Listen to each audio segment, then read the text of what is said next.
Tariff increase करने के पीछे अमेरिका का क्या रीजन था?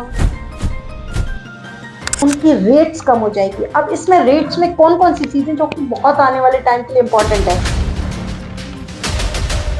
इससे जो होगा ईवी भी हमारे इंडिया के अंदर उनकी रेट्स क्या हो जाएगी, कम हो जाएगी। अब अमेरिका जो है 50% से 25% क्यों कर रहा है। हेलो एवरीवन, तो आज का हमारा जो सेशन है दैट इज वेरी इंपॉर्टेंट, जो कि करंट का टॉपिक है। जैसा कि आपको पता है कि अगस्त 2025 यानी कि 2025 में अमेरिका ने इंडिया के ऊपर टैरिफ जो है वो इंक्रीज किया था, जिससे कि उसने 50% कर दिया था टैरिफ इंक्रीज करके। तो आप टैरिफ इंक्रीज करने के पीछे अमेरिका का क्या रीजन था उस टाइम पर?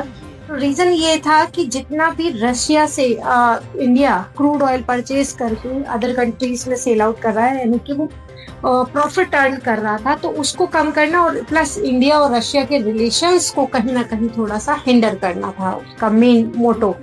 जैसे डोनाल्ड ट्रंप की सरकार आई थी तो उनका फर्स्ट स्टेप टुवर्ड्स इंडिया यही था, क्योंकि इंडिया रशिया जो है वो एनर्जी एक्सचेंज यानी कि बहुत सारे उनके रिलेशंस हमेशा से बहुत अच्छे रहे, तो उनके रिलेशंस को कहीं ना कहीं कम करना और जो अमेरिका जो है वो इंडिया को किसी तरीके से कंट्रोल करना चाह रहा था। उसके अलावा उसने क्या किया कि बहुत सारे जो इंडिया से आइटम्स जो है एक्सपोर्ट होते थे, उसके अंदर गुड्स एंड सर्विसेज जिसकी बात करूं तो सबसे ज्यादा इम्पोर्टेंट जो हमारा टेक्सटाइल इंडस्ट्री थी वो इम्पैक्ट उसके ऊपर पड़ा था। उसके अलावा जेम्स एंड ज्वेलरी के ऊपर इम्पैक्ट पड़ा था। उसके अलावा इंडिया जो है बहुत सारे कार के जो पार्ट्स एक्सपोर्ट करती है उसके ऊपर भी इम्पैक्ट पड़ा, और सर्विसेज के ऊपर भी इम्पैक्ट पड़ा। जैसे कि आप देखें तो बड़ी बड़ी कंपनीज जो हैं वो इंडिया में अदर कंट्रीज के लिए वर्क करती हैं। स्पेसिफिकली बात करें तो अमेरिका के लिए जैसे विप्रो है, सेंचर है, टीसीएस है, ये काम करती है। तो इन सभी पर इम्पैक्ट पड़ा था जब अमेरिका ने टैरिफ इंक्रीज किया था। इंपोर्ट जो भी आइटम्स जिनकी मैंने अभी आपको बताया, जिनकी लिस्ट बताई, इनके ऊपर तो 50% उसका टैरिफ उसने इंक्रीज कर लिया था। तो इंडिया के जो मार्केट यानी कि मैं बात करूं एक्सपोर्टर्स जो थे, उनको उनके बिजनेस पर बहुत भारी जो है इम्पैक्ट पड़ा था, क्योंकि ऑब्वियस सी बात। और एक और जो प्रोडक्ट हम बात करें जेनेरिक मेडिसिन, तो काफी अच्छी क्वांटिटी के अंदर जेनेरिक मेडिसिन जो है इंडिया एक्सपोर्ट करता आ रहा है अमेरिका को। जेनेरिक मेडिसिन आपको पता ही है जैसे बहुत सस्ती होती हैं। अगर टैरिफ इंक्रीज कर दिया जाए तो अमेरिका के जो कंज्यूमर्स हैं उनके लिए वो जेनेरिक मेडिसिन बहुत ज्यादा कॉस्टली हो गए। तो उन्होंने क्या सोचा कि मतलब कंज्यूमर्स ऑब्वियस है, कोई चीज अगर ज्यादा महंगी हो रही है तो वो उसे यूज करना कम कर देंगे। उसके अलावा डोनाल्ड ट्रंप का एक तो रशिया के साथ रिलेशंस को कहीं ना कहीं थोड़ा सा उनके बीच में दूरी करने का काम था। इसके अलावा अपने मार्केट को कंट्रोल में लाने का भी उनका था कि हम बहुत सारी चीज़ों को अगर हम इम्पोर्ट नहीं करेंगे और हमारी चीज़ों को ही अगर हम प्रमोट करेंगे तो उससे हमारी जो इकोनॉमी होगी वो भी इंक्रीज होगी, और उसके अलावा डॉलर का जो प्राइस होगा वो भी इंक्रीज होगा इस तरीके से। तो उसका बहुत सारी इकोनॉमिकली एक स्ट्रैटेजी थी टू इंक्रीज द टैरिफ। और ऑब्वियस है सालों से अगर हम बात करें, अगर हिस्ट्री पर थोड़ा सा कनेक्ट करें तो टैरिफ को इंक्रीज करने का यही था कि ये एक तरीके की इकोनॉमिक एक स्ट्रैटेजी होती है किसी भी देश को जो है उसको स्टैंड अप करने के लिए। या फिर बात करूं कि उसके जो रुपीस की वैल्यू है, यानी कि जैसे डॉलर है अमेरिका का, तो डॉलर की वैल्यू को उसे इंक्रीज करने का था। उसके अलावा जो है हाँ जॉब्स जो है, एम्प्लॉयमेंट जो है अमेरिका का बढ़ाने का प्लान था। फर्स्ट तो मोटो यही था। अब यहाँ पर बहुत ही अच्छा ट्विस्ट आया है, जैसा कि काफी टाइम से India and America economic war ऐसे नाम दिया गया। ऑब्वियसली ये काफी टाइम से चलता आ रहा है। अब जैसे 2026 की बात करें तो अभी बहुत ही एक अच्छी न्यूज आई है कि जो है America can be reduce tariff by 25%, मतलब 50 to 25% जो है अभी घटा सकता है। तो अभी ये घटाने का सीन क्यों हुआ है, क्यों ऐसा हुआ उन्होंने, हालांकि अभी तक जो डेटा है जिसके अंदर फाइनलाइज नहीं किया गया है कि 50% से 25% हो जाएगा, लेकिन इंडिकेशंस बहुत सारे ऐसे दिए गए हैं अलग अलग जगह पर जिससे कि उन्होंने कहा है कि 50% टैरिफ से हम क्या कर देंगे, अब 25 कर देंगे। ठीक है, तो 25% करने के पीछे भी रीजन क्या है? ठीक है, एक टैरिफ को अगर आप समझे तो एक तरीके का ये क्या होता है, इम्पोर्ट टैक्स होता है। ठीक है, टैरिफ क्या होता है, इम्पोर्ट टैक्स होता है। तो ये जो टैक्स था इसे कम करने की बात क्यों कही गई है? क्योंकि अभी आपको ध्यान है 26 जनवरी है और 27 यानी कि जनवरी को भारत जो है वो एक MOU साइन करने जा रहा है, मेमोरेंडम ऑफ अंडरस्टैंडिंग, या फिर मैं बात करूं जिसे FTA नाम दिया गया है, उसे साइन करने जा रहा है। ठीक है, वो 27 जनवरी को साइन करेगा। जिस FTA क्या है, आप इसको आप जारी रखें, समझे एक चीज कि 50% से 25 टैरिफ कम करने का प्लान अमेरिका क्यों कर रहा है? जैसे कहते हैं ना, कभी कभी हम किसी और के लिए, ठीक है, गड्ढा खोदते हैं और कभी कभी हम उसी गड्ढे में खुद गिर जाते हैं। तो ये यहाँ पर जो सिचुएशन हुई है ना अमेरिका की, सेम कंडीशन वैसी हुई है। अब ये घटा क्यों रहा है? तो इसके लिए आप मेरे वीडियोस को जो है देखते रहिए, मैं डिटेल में आपको बताऊंगी कि क्यों घटा रहा है और क्या है ये सारी चीजें। इससे पहले मैं बात करूं तो आप जो भी स्टूडेंट्स कॉम्पिटिटिव एग्जाम्स की प्रिपरेशन कर रहे हैं, वो इंग्लिश का कंप्लीट कोर्स अगर आप मेरा परचेज करना चाहते हैं तो grade up defence academy channel को सब्सक्राइब करें। उसके अलावा अगर आप 10th और 12th के स्टूडेंट्स हैं तो फिर आप मेरा इंग्लिश बाय प्रीति मैम, ये आप सब्सक्राइब करें मेरे चैनल को। उसके अलावा आपको जो है अभी जैसे SSC का कैलेंडर जारी हो चुका है 2026 का, तो कौन कौन से मैंने इसके लिए भी आपको डिटेल बताया था कि कैसे कैसे आपकी कौन कौन से मंथ्स में नोटिफिकेशन आएंगे SSC के अलग अलग 10+2 12th पर, यानी कि CHSL CGL अलग अलग लेवल के जो है एग्जाम्स होंगे।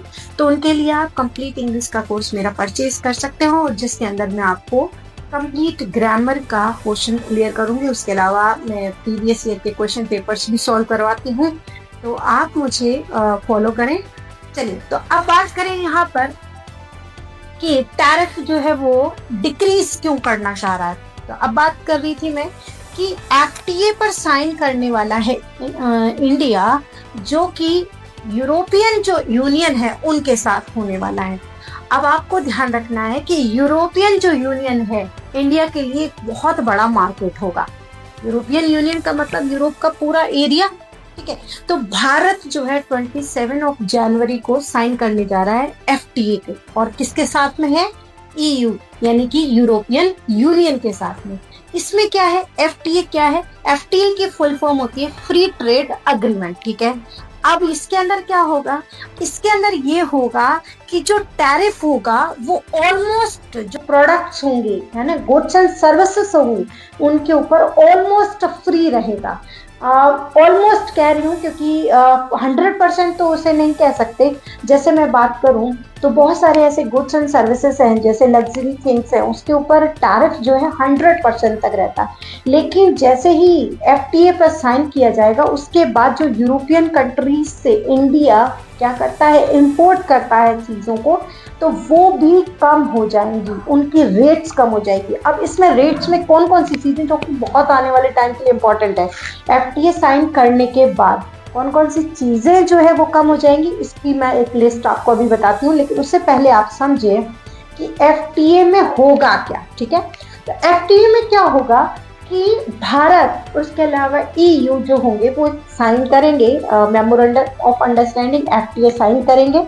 उसमें क्या होगा कि एक दूसरे के लिए एक तरीके से खुला मार्केट हो जाएगा, यानी कि वो एक तरीके से टैरिफ को ऑलमोस्ट फ्री कर देंगे, टैक्स जो होगा वो ऑलमोस्ट फ्री हो जाएगा, जिससे कि दोनों देश, या मैं कह सकती हूँ दोनों एरिया के जो लोग होंगे, है ना, वो क्या कर सकेंगे, एक्सपोर्ट और इंपोर्ट कर सकेंगे चीज़ों को बहुत ही इजी तरीके से। एक तरीके से मैं बात करूं तो व्यापार करने का ये बहुत इजी सा तरीका हुआ। जैसे आप हिस्ट्री के अंदर भी समझते आए हैं, जिसमें क्या होता था कि आज मुझे इस चीज़ की ज़रूरत है तो मैं आपको दे रहा हूँ, और आपको जिन चीज़ों की ज़रूरत है आपसे मैं, मतलब हम दोनों एक दूसरे से अंडरस्टैंडिंग क्या कर रहे हैं, चीज़ों का एक्सचेंज कर रहे हैं। अब यही सेम चीज़ यहाँ पर हो जाएगी। जैसे इंडिया की बात करें तो इंडिया जो है यूरोपियन कंट्रीज़ को बहुत अधिक मात्रा के अंदर बात करूँ तो जो है इंजीनियरिंग प्रोवाइड करता है, उसके अलावा कार के जो मेन पार्ट्स होते हैं वो भी प्रोवाइड करता है। उसके अलावा जैसे अभी बात करें मार्केट किसका है, कार के अंदर भी